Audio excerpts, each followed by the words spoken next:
નમસ્તે વિદ્યાર્થી મિત્રો આપણે યુનિટ 4 માં આગળ વધીએ તો થિયરમથી શરૂઆત કરીએ આપણે સમપરિમાણીય સમીકરણ ax² + by² + cz² + 2fyz + 2gzx + 2hxy = 0 એ સમશંકુ દર્શાવે તે માટેની શરત એટલે કે પ્રતિબંધ મેળવો। તો આપણે સમશંકુ દર્શાવે તે માટેનો શરત એટલે કે શરત કહો કે પ્રતિબંધ બે વસ્તુ એક થાય બરાબર। તો સમપરિમાણીય સમીકરણ છે એના માટે સમશંકુ દર્શાવે તે માટેની આપણે શરત આપણે મેળવવાની છે બરાબર। સૌપ્રથમ તો આપણે સમીકરણ લખી લઈએ જે આપેલું છે બરાબર, એ આખું લખી લીધું। હવે સમીકરણ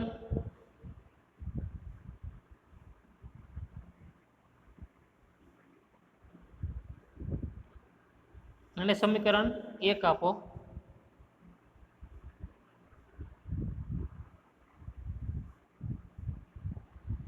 સમીકરણ 1 એ થીટા અર્ધશિરકોણ અને x/l = y/m z/n અક્ષ ધરાવતા શંકુનું સમપરિમાણીય સમીકરણ છે અને તેનું શિરોબિંદુ 0, 0, 0 છે।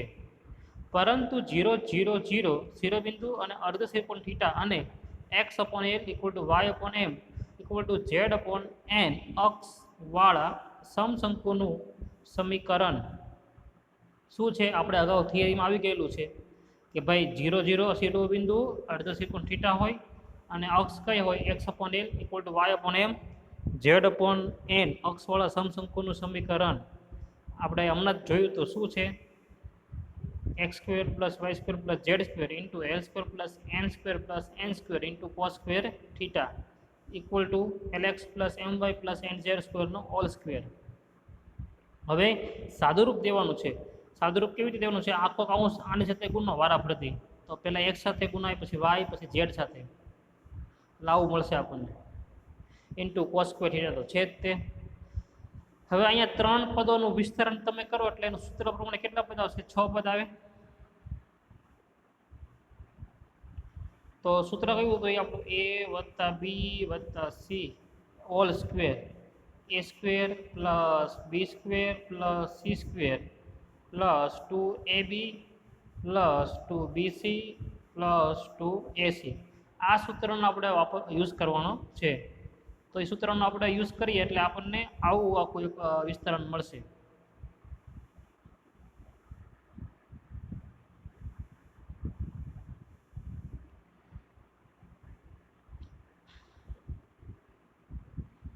હવે આપણે સાદુરૂપ એવું રીતે આપીએ કે જેથી કરીને આપણને આવું પરિણામ મળે ટૂંકમાં, અને પરિણામ મેળવવું કંઈ અઘરું છે નહીં બરાબર। શું કરવાનું છે?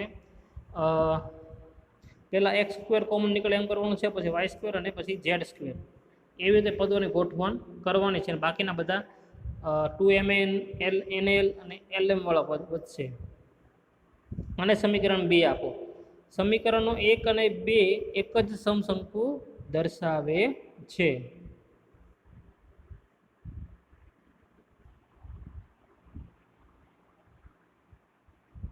હવે એક સમીકરણ 1 અને 2 એક જ સમશંકુ દર્શાવે એટલે એને આપણે સરખાવી શકીએ।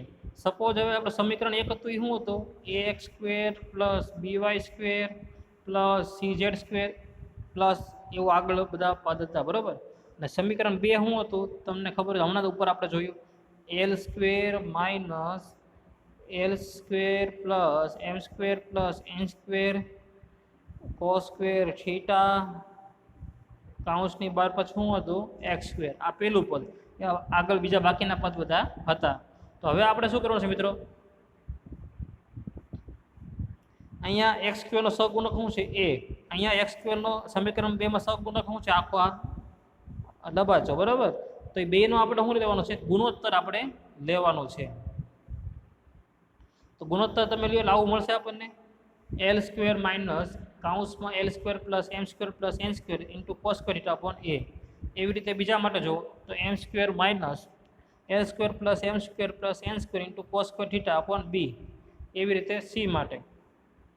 એવી રીતે આગળ તમે વધો મિત્રો એટલે આપણે mn/a પછી ln/g LM upon H એવી રીતે સરખાવશો બરાબર. એટલે અને એ બધાની બરાબર આપણે શું લઈ લઈએ છીએ? લેમ્ડા આપણે ધારી લઈએ છીએ.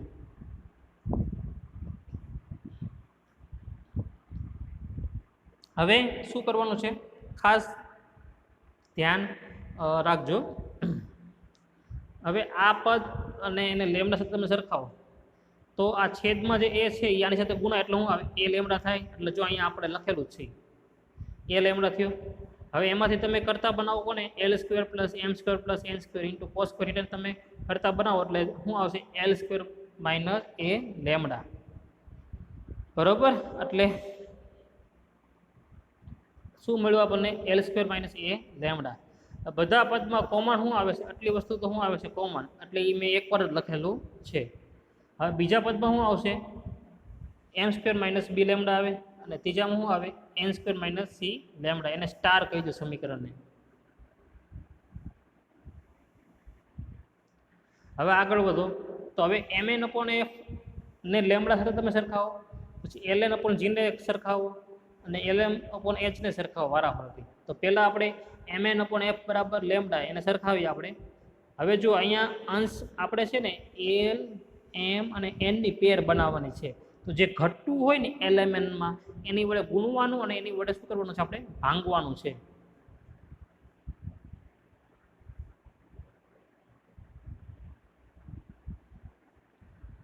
તો કરીએ આપણે. તો આમાં શું ઘટે છે જુઓ તો ડાબી બાજુ Mn છે શું ઘટે? L ઘટે. એટલે L વડે ગુણો અને ભાંગો એટલે Lmn/LF = લેમ્ડા. હવે આમાં છેદ હોય એને કરતા બનાવો એટલે LF ને કરતા બનાવો. LF ને કરતા બનાવો એટલે શું આવશે? Lmn/લેમ્ડા. એવી રીતે હવે બીજું પદ લ્યો Ln/g = લેમ્ડા. શું ઘટે છે એમાં ભાઈ? M ઘટે. એટલે Lmn/gm = લેમ્ડા. હવે એમાં gm ને કરતા બનાવો એટલે mg ને કરતા બનાવો એટલે શું આવશે? mg = Lmn/લેમ્ડા. હવે છેલ્લું Lm/h = લેમ્ડા. તો એમાં શું ઘટે છે? n ઘટે. n વડે ગુણો અને ભાંગો. nh ને કરતા બનાવો એટલે Lmn/લેમ્ડા આવશે. હવે આમાં એક વસ્તુ જુઓ, બધાની એક બાજુ કેવી આવે છે? સમાન આવે છે. એ બાજુને આપણે સરખાવીએ એટલે શું આવશે? LF/mg = nh. એ લખ્યું અને જે સમાન બાજુ આવે એ પણ લખવી પડે Lmn/લેમ્ડા.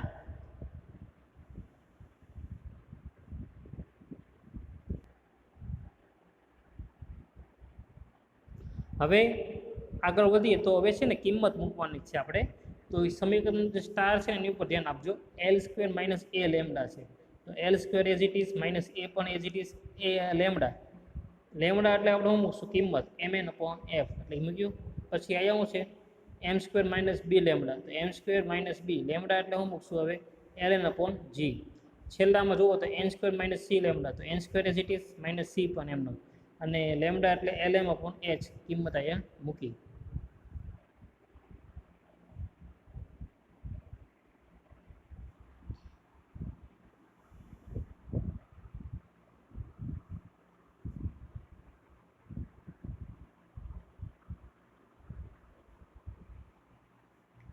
હવે આપણે શું કરવાનું છે મિત્રો? આગળ L, M અને N નું શું કરવાનું છે? વિલોપન કરવાનું રહેશે. એટલે L = 1/f, M = 1/g અને N = 1/h લઈને આગળ વધીએ અને સાદુરૂપ દઈએ એટલે આવું મળશે આપણને. શું? 1/f². L ની જગ્યાએ શું લેવાનું છે? 1/f, M ની જગ્યાએ 1/g અને N ની જગ્યાએ 1/h. એટલે 1/f² - a/fgh. ઓકે.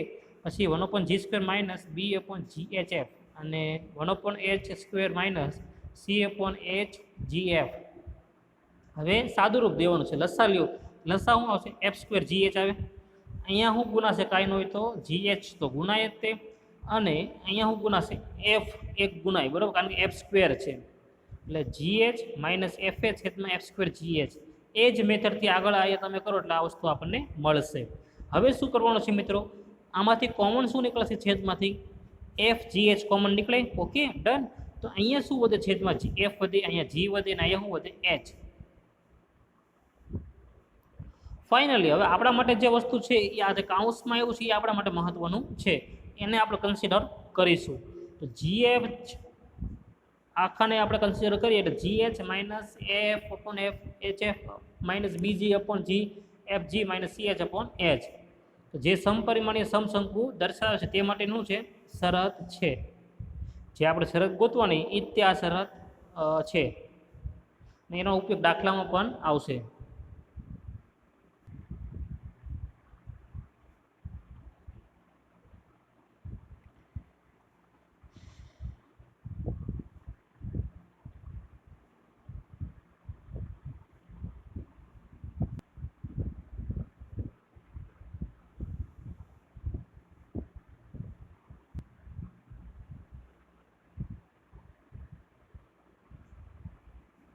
હવે નોંધ જોવાની છે, સમપરિમાણીય સમીકરણ સમશંકુ દર્શાવે તે માટેની શરત આપણે જોઈ આ જ છે.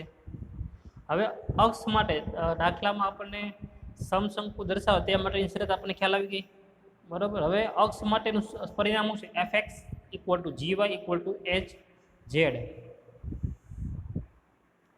હવે અર્ધ શિરકોણ થીટા મેળવવા માટેનું સૂત્ર જોઈએ તો આ છે fgh કૌંસમાં 1/f² plus 1/g² plus 1/h² into cos² theta equal to gh minus ff equal to hf minus bg upon g અને equal to fg minus ch upon h. ખાસ તો આ ત્રણેય સૂત્ર આપણા માટે અગત્યના રહેશે, કારણ દાખલા એનાથી પૂછાય છે. સમશંકુ દર્શાવે તે માટેની શરત, અક્ષ માટેનું અને અર્ધકોણ થીટા માટેનું સૂત્ર, આ ત્રણેય આપણે યાદ રાખવાના રહેશે.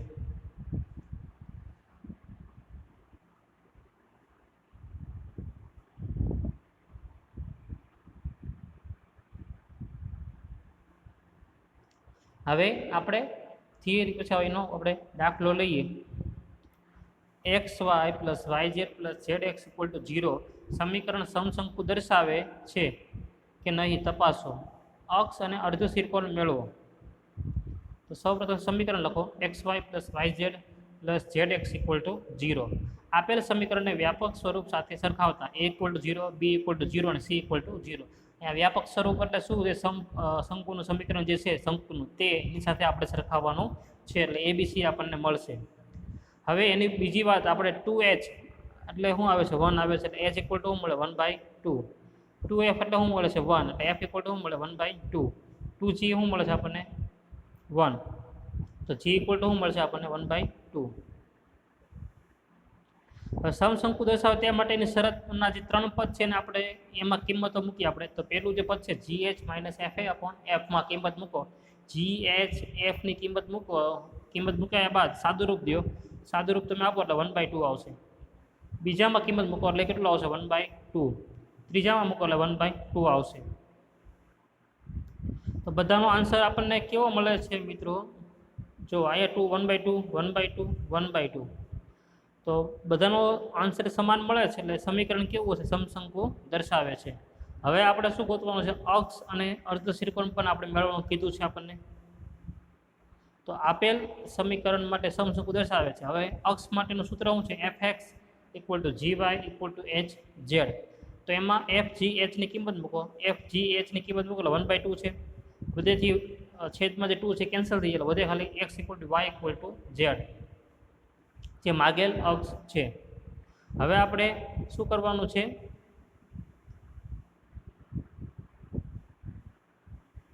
અર્ધ શિરકોણ માટે આપણે કેલ્ક્યુલેશન કરીએ તો સૂત્ર શું છે અર્ધ શિરકોણનું? આ છે, બરાબર. હમણાં જ આપણે થિયરીમાં પણ જોયું હતું. એમાં fgh ની કિંમત મૂકી દો અને સાદુરૂપ આપો. તો fgh ની કિંમત મૂકો, સાદુરૂપ આપો એટલે આવું મળશે 1/8 12 cos² θ 1/2 એટલે છેદ ઉડાડો 3/2 cos² θ 1/2. cos² θ કરતા બનાવો એટલે 1/3 આવશે. વર્ગમૂળ લ્યો એટલે cos θ ઇક્વલ ટુ આવશે 1/√3 આવશે. થીટાને કરતા બનાવો એટલે θ ઇક્વલ ટુ cos ઇન્વર્સ 1/√3 મળશે આપણને. તો જે માગેલ શું છે? અર્ધ શિરકોણ છે.